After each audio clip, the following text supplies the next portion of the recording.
नमस्कार साथियों, आप देख रहे हैं बिहार समाचार। आइए जानते बिहार की दिन भर की ताजा और बड़ी खबरें। आज की पहली खबर, प्रधानमंत्री नरेंद्र मोदी ने शुक्रवार को सीवान के जसौली में सभा को संबोधित किया। 35 मिनट के भाषण में पीएम ने आरजेडी और कांग्रेस को निशाने पर लिया। उन्होंने कहा कि पंजे और लालटेन के शिकंजे ने बिहार को पलायन का प्रतीक बना दिया था। आपने मिलकर बिहार में जंगल राज का सफाया किया है। नौजवानों ने बिहार की बदहाली के सिर्फ किस्से और कहानी सुनी है। उन्हें अंदाजा नहीं है जंगल राज वालों ने बिहार की क्या हालत बना दी थी। पीएम ने करीब 10,000 करोड़ की योजनाओं का शिलान्यास और उद्घाटन किया।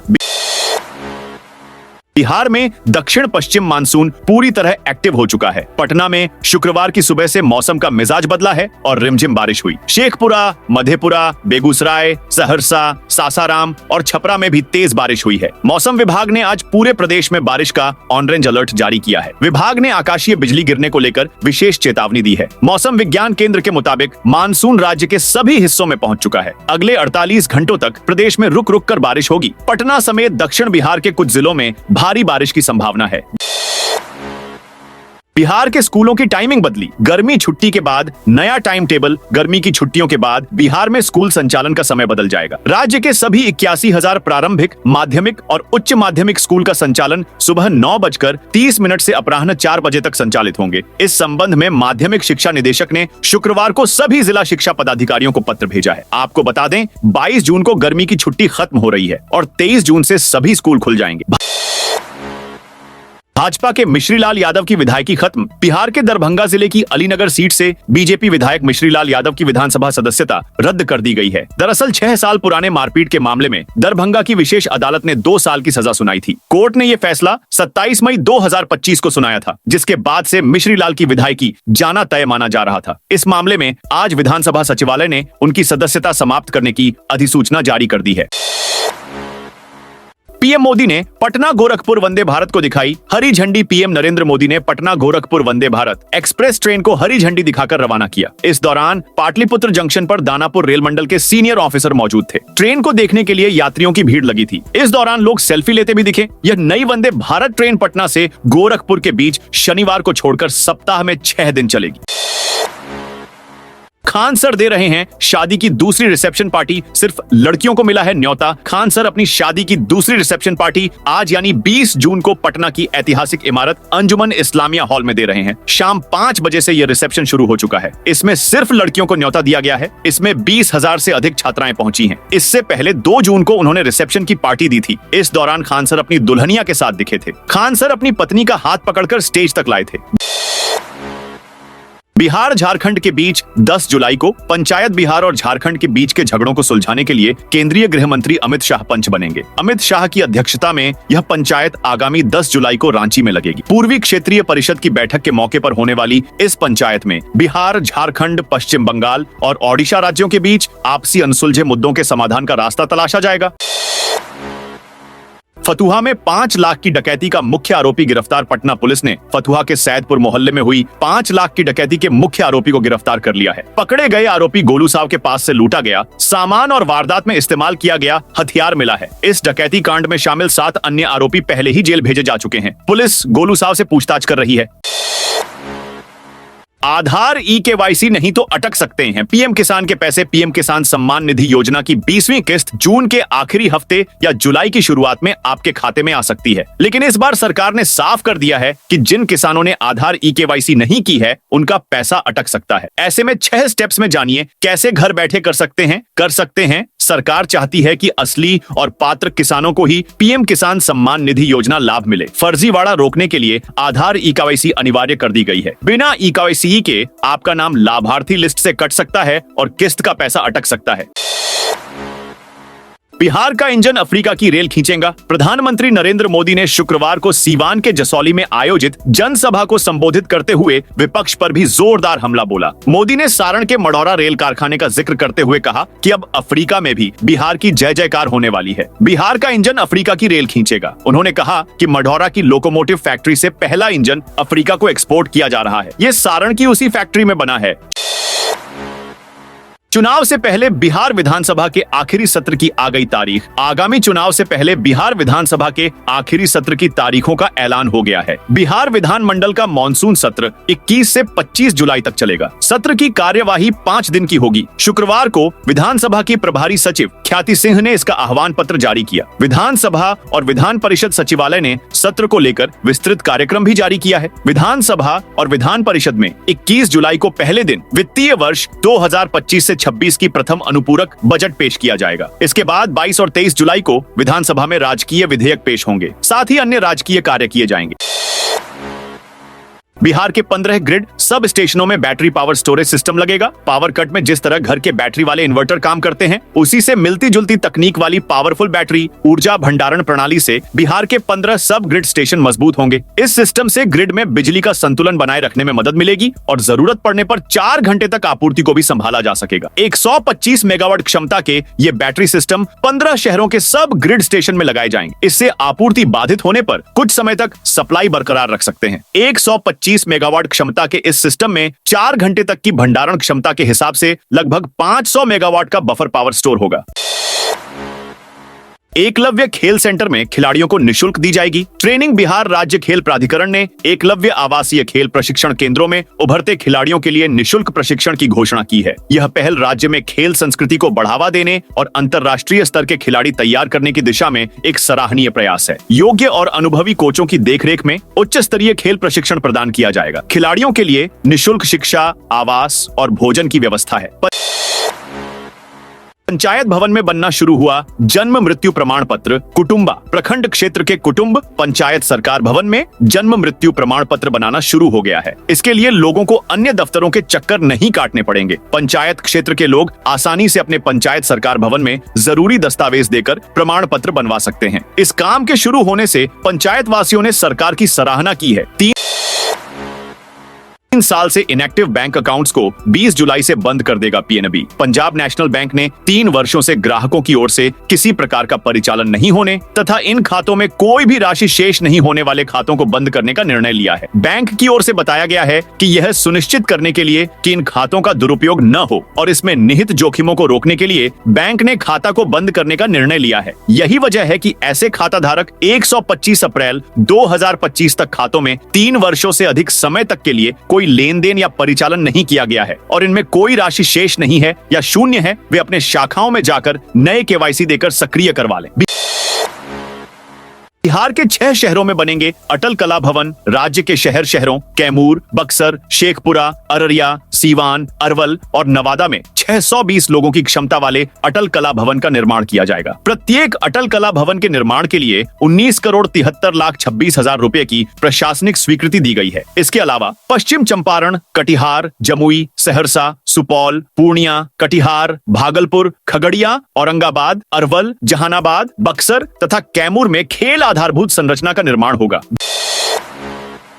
बिहार के स्कूलों में 15,000 पदों पर भर्ती में लागू होगी डोमिसाइल नीति। बिहार के सरकारी स्कूलों में लाइब्रेरियन, क्लर्क समेत अन्य कुल 15,000 पदों पर होने वाली भर्ती में डोमिसाइल नीति लागू की जाएगी। इन नौकरियों में राज्य के रहने वाले युवाओं को ही मौका मिलेगा। दूसरे राज्यों के उम्मीदवार इन पदों के लिए आवेदन नहीं कर पाएंगे। डिप्टी सीएम सम्राट चौधरी ने गुरुवार को यह घोषणा की। आगामी बिहार विधानसभा चुनाव से पहले नीतीश सरकार का बेरोजगार युवाओं के संबंध में यह बड़ा कदम माना जा रहा है। पटना के लिए अगला महीना होगा खास। अगस्त महीने में एक ओर आजादी का जश्न मनाया जाएगा तो दूसरी ओर राज्य के लोगों को आवागमन और विज्ञान शिक्षा के क्षेत्र में बड़ी सौगात मिलेगी। इसी महीने में एक ओर पटना मेट्रो का शुभारंभ होगा तो दूसरी ओर अंतर्राष्ट्रीय स्तर की doctor APJ Abdul Kalam science city का दीदार भी लोग कर सकेंगे। राजधानी के मोइनुल हक स्टेडियम के पास बन रही अत्याधुनिक साइंस सिटी का काम तेजी से चल रहा है। कुल 21 एकड़ भूमि पर बन रही साइंस सिटी में 500 लोगों की क्षमता का एडिटोरियम, 150 छात्रों व 3 शिक्षकों के लिए छात्रावास भी है। अब गंगा पुनपुन नदी में नहीं जाएगा। गंदा पानी प्रधानमंत्री नरेंद्र मोदी ने शुक्रवार को वीडियो कॉन्फ्रेंसिंग के जरिए बिहार में 59,000 करोड़ की विकास परियोजनाओं का शिलान्यास किया। फतुहा के गड़ोचक गांव में नमामि गंगे योजना के तहत 49 करोड़ 21 लाख रुपए के सीवेज ट्रीटमेंट प्लांट का उद्घाटन भी इसी का हिस्सा था। फतुहा में प्लांट स्थल पर आयोजित कार्यक्रम में स्थानीय विधायक डॉक्टर रामानंद यादव, नगर परिषद के कार्यपालक पदाधिकारी विनय कुमार, सिटी मैनेजर गौरव कुमार समेत कई गणमान्य लोग मौजूद थे। सभी ने एलईडी स्क्रीन पर प्रधानमंत्री का संबोधन सुना। पटना में अब घर के पास लगवा सकेंगे कैंसर से बचने की वैक्सीन। स्कूल बंद होने के कारण अब किशोरियों को सर्वाइकल कैंसर से बचाने वाली HPV का टीका घर के नजदीकी अस्पताल में लगवा सकते हैं। Civil surgeon doctor Avinash Kumar Singh ने बताया कि न्यू गार्डिनर रोड अस्पताल, गर्दनीबाग अस्पताल, दानापुर अनुमंडल अस्पताल, फुलवारी शरीफ सामुदायिक स्वास्थ्य केंद्र, मुख्य सचिवालय व शास्त्री नगर शहरी प्राथमिक स्वास्थ्य केंद्र पर HPV टीकाकरण की सुविधा उपलब्ध है। पाटलिपुत्र यूनिवर्सिटी में 43,157 स्टूडेंट्स ने लिया एडमिशन। पाटलिपुत्र यूनिवर्सिटी में यूजी रेगुलर कोर्स में एडमिशन के लिए फर्स्ट मेरिट लिस्ट जारी किया गया था। इसके आधार पर अब तक 43,157 स्टूडेंट्स का एडमिशन हो चुका है। छात्रों की पहली पसंद आर्ट्स है। गंगा किनारे उभर रहा ऑर्गेनिक खेती का आदर्श मॉडल। गंगा नदी के किनारे स्थित राज्य के 13 जिलों में बना जैविक कॉरिडोर राष्ट्रीय स्तर पर एक मिसाल पेश कर रहा है। इस कॉरिडोर के हजारों एकड़ जमीन पर जैविक तरीके से खेती की जा रही है। मुख्यमंत्री नीतीश कुमार के नेतृत्व वाली सूबे की सरकार ने बिहार में जैविक खेती को बढ़ावा देने, गंगा और इसकी जैव विविधता के संरक्षण के लिए इस योजना को 2020 में शुरू किया था। नालंदा में लोकायन नदी का जलस्तर बढ़ा। बिहार में दक्षिण पश्चिम मानसून पूरी तरह एक्टिव हो चुका है। नालंदा में फल्गु की सहायक नदी लोकायन का जलस्तर काफी बढ़ गया है। जलस्तर बढ़ने से एकंग्रसराय, हिलसा और करिया परसुराय ब्लॉक में बाढ़ जैसे हालात बन गए हैं। उदयरास्थान बराज से गुरुवार को 73,000 क्यूसेक पानी लोकायन नदी में छोड़ा गया है। नदी का पानी नालंदा के पश्चिमी इलाकों से होकर गुजर रहा है, जिसका प्रभाव देर रात से ही दिखने लगा था। पीएम के सीवान दौरे पर तेजस्वी ने साधा निशाना। पीएम मोदी के बिहार दौरे पर नेता प्रतिपक्ष तेजस्वी यादव ने निशाना साधा है। तेजस्वी ने कहा कि हम लोगों को पॉकेट मार प्रधानमंत्री और अचेत मुख्यमंत्री नहीं चाहिए। पीएम मोदी टेलीप्रॉम्प्टर पढ़कर भाषण देते हैं, ऐसे उन्हें कुछ नहीं आता। तेजस्वी ने आगे कहा कि प्रधानमंत्री आज सीवान आए थे, उनके भाषण में कोई कंटेंट नया नहीं था, वही पुराना घिसा पिटा भाषण दे रहे थे। प्रधानमंत्री से हम पूछना चाहते हैं कि सीवान को पिछले कई सालों में आपने क्या दिया। थाना इंचार्ज की कुर्सी पर बैठकर बनाया रील। बेगूसराय के थाने में एक युवक ने रील बनाया है। ये अब सोशल मीडिया पर वायरल हो रहा है। युवक सारी हदों को पार करते हुए थाना इंचार्ज के कार्यालय में घुस गया, उनकी कुर्सी पर बैठकर वीडियो बनवाया। मामला साहेबपुर कमाल थाना क्षेत्र का है। युवक कुर्सी पर बैठा नजर आ रहा है और अपने पैर को भी टेबल पर रखा है। वीडियो वायरल होते ही गुरुवार की रात पुलिस एक्शन में आई और आरोपी युवक को गिरफ्तार कर लिया है।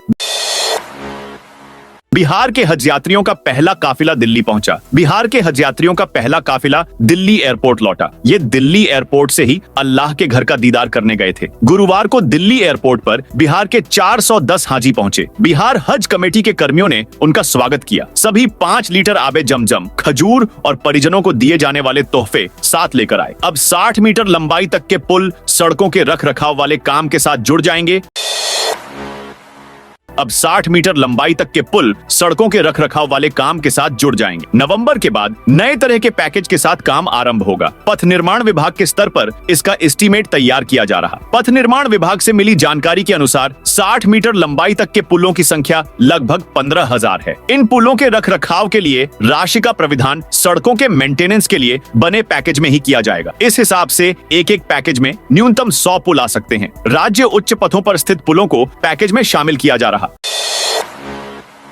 दानापुर में शॉर्ट सर्किट से जली 4 दुकानें, 8 लाख का नुकसान। दानापुर थाना क्षेत्र के तकिया पर पुलिस चौकी के सामने शुक्रवार सुबह एक फास्ट फूड दुकान में आग लग गई। आग ने पास की 3 दुकानों को भी चपेट में ले लिया। स्थानीय लोगों ने दुकानदारों और अग्निशमन विभाग को सूचना दी। मौके पर पहुंची 6 दमकल गाड़ियों ने 1 घंटे की मशक्कत के बाद आग पर काबू पाया। फास्ट फूड दुकान के मैनेजर राजीव कुमार ने बताया कि बिजली के शॉर्ट सर्किट से आग लगी। उनकी दुकान में करीब 5 लाख का नुकसान हुआ। 50 लाख का गोवर्धन बायोगैस प्लांट बंद। जमुई के लक्ष्मीपुर प्रखंड के दोहना गांव स्थित गोवर्धन बायोगैस प्लांट बंद हो गया है। यह प्लांट बिहार का दूसरा गोवर्धन बायोगैस प्लांट है जिसे 2022 में बंद हो गया है। 50 लाख रुपए की लागत से बनाया गया था। योजना के तहत 50 घरों को सीधे गैस की आपूर्ति का लक्ष्य रखा गया था। प्लांट शुरुआती 5 महीनों तक चला, लेकिन धीमी लौ के साथ। वर्तमान में एक भी घर में गैस सप्लाई नहीं हो रही है। ऑटो पर बैठा सुनसान जगह पर करता लूटपाट करने वाला गिरफ्तार। पटना के वेस्ट इलाके में पुलिस ने बेल ऑन आउट प्रोसेस शुरू कर दिया है। इसके तहत बेल पर बाहर आए अपराधियों की गतिविधि की पुलिस जांच पड़ताल कर रही है। वो जेल से छूटने के बाद क्या कर रहे हैं, इसका वेरिफिकेशन किया जा रहा है। पटना वेस्ट एसपी भानु प्रताप सिंह ने बताया कि समीर कुमार उर्फ गोलू को पकड़ा गया है। हाल ही में बेल पर रिहा हुआ है। पुलिस देर रात जांच पड़ताल करने निकली थी। इसी दौरान ऑटो में बैठकर पिस्टल के साथ समीर अपराध की योजना बना रहा था। कृषि विश्वविद्यालय के 35 छात्रों का हुआ कैंपस प्लेसमेंट। समस्तीपुर में डॉक्टर राजेंद्र प्रसाद केंद्रीय कृषि विश्वविद्यालय से 2025 में उत्तीर्ण होने वाले छात्रों को जीविका पटना में एक साथ कुल 35 छात्रों को कैंपस प्लेसमेंट कराया गया, जिसमें से 32 छात्रों को लाइवलीहुड स्पेशलिस्ट और 3 छात्रों को यंग प्रोफेशनल के पद पर चयन हुआ है, जो कि विश्वविद्यालय के लिए काफी हर्ष की बात है। अवध असम एक्सप्रेस ने रेलवे ट्रॉली को उड़ाया। कटिहार में शुक्रवार को अवध असम एक्सप्रेस ट्रेन ने रेलवे ट्रॉली को टक्कर मार दी। हादसे में ट्रॉली पर काम कर रहे एक ट्रॉली मैन की मौत हो गई है। इस हादसे में 3 गंभीर रूप से घायल हैं। हादसा सोनपुर रेल डिवीजन की है। कटिहार बरौनी रेलखंड के काढ़ागोला और सेमापुर के बीच महारानी गांव के पास हादसा हुआ है। ट्रेन बरौनी से कटिहार डाउन लाइन पर आ रही थी। बताया जा रहा है कि रेलवे ट्रॉली पर 4 कर्मचारी ट्रैक का काम देख रहे थे, तभी पीछे से अवध असम एक्सप्रेस आ गई। ट्रेन ने ट्रॉली को टक्कर मार दी। प्रधानमंत्री के गरीबी हटाने के दावे पर पीके का पलटवार। प्रधानमंत्री नरेंद्र मोदी के गरीबी खत्म करने के दावे पर चुनावी रणनीतिकार से नेता बने प्रशांत किशोर ने करारा जवाब दिया है। शुक्रवार को शिवहर के बेलसंड विधानसभा क्षेत्र में जनसभा के दौरान पीके ने पीएम के बयान पर पलटवार किया। पीके ने कहा कि मैं पिछले 2.5 साल से बिहार के गांव-गांव में पैदल घूम रहा हूं, लेकिन मुझे कहीं भी गरीबी से मुक्ति नजर नहीं आई। प्रशांत किशोर ने कहा कि बिहार के लोग अब बदलाव के मूड में हैं। जनता केवल दावों से नहीं, जमीन पर बदलाव देखना चाहती है। बिहार में हर घर नल का जल योजना को मिलेगा नया बल। हर घर नल का जल निश्चय योजना के प्रभावी क्रियान्वयन और जलापूर्ति सेवाओं की निगरानी को अधिक प्रभावी बनाने के लिए लोक स्वास्थ्य अभियंत्रण विभाग ने जल चौपाल को अब नियमित रूप से लागू करने का निर्णय लिया है। इस मामले में विभागीय मंत्री नीरज कुमार सिंह ने बताया कि प्रत्येक महीने के पहले बृहस्पतिवार को सभी वार्डों में जल चौपाल का आयोजन होगा, जिसमें पंप ऑपरेटर, अनुरक्षक और स्थानीय समुदाय की भागीदारी के साथ पेयजल की स्थिति की समीक्षा की जाएगी। इस संबंध में विभागीय अधिकारियों को सख्त निर्देश दिया गया है। HAL भारत की तीसरी रॉकेट बनाने वाली कंपनी बनी हिंदुस्तान एरोनॉटिक्स लिमिटेड ने भारत के स्मॉल सैटेलाइट लॉन्च व्हीकल को बनाने का कॉन्ट्रैक्ट हासिल कर लिया है। HAL को यह contract Indian Space Research Organisation और Indian National Space Promotion and Authorisation Centre ने दिया है। इस कॉन्ट्रैक्ट के मिलने के साथ ही HAL भारत की तीसरी रॉकेट बनाने वाली कंपनी बन गई है। इससे पहले सिर्फ स्काईरूट एरोस्पेस हैदराबाद और एग्निकुल कॉस्मोस चेन्नई जैसे स्टार्टअप्स ही रॉकेट बनाने का काम कर रहे हैं। एयर इंडिया की आज 9 फ्लाइट्स कैंसिल। एयर इंडिया ने शुक्रवार को 9 फ्लाइट्स कैंसिल कर दी हैं। इनमें 4 इंटरनेशनल और 5 डोमेस्टिक हैं। एयर इंडिया ने बताया कि एयरपोर्ट पर मेंटेनेंस और ऑपरेशनल वजहों से इन उड़ानों को रद्द किया गया है। इस तरह अहमदाबाद प्लेन क्रैश के बाद 9 दिन में अलग अलग वजह से अब तक 84 उड़ानें रद्द की गई हैं। जंग में हर दिन 6000 करोड़ खर्च कर रहा इजराइल, ईरान और इजराइल के बीच जारी संघर्ष सिर्फ सैन्य नहीं, अब आर्थिक संकट में भी बदलता जा रहा है। पूर्व इजरायली रक्षा सलाहकार ब्रिगेडियर जनरल रीम एमिनाक के मुताबिक इजराइल का रोजाना युद्ध लड़ने में $725 मिलियन करीब 6000 करोड़ खर्च हो रहा है। इसमें केवल मिसाइल, जेट ईंधन, बमबारी और सैनिक तैनाती जैसे सीधे खर्च शामिल हैं। पब्लिक इंफ्रास्ट्रक्चर को हुए नुकसान और प्रोडक्टिविटी में गिरावट को भी जोड़ा जाए तो असल खर्च इससे कहीं ज्यादा हो सकता है। साथियों, ये थी बिहार की दिन भर की ताजा और बड़ी खबरें। आपने अभी तक बिहार समाचार चैनल को सब्सक्राइब नहीं किया तो फटाफट से कर लीजिए, ताकि बिहार की खबरें सबसे पहले आपको मिले।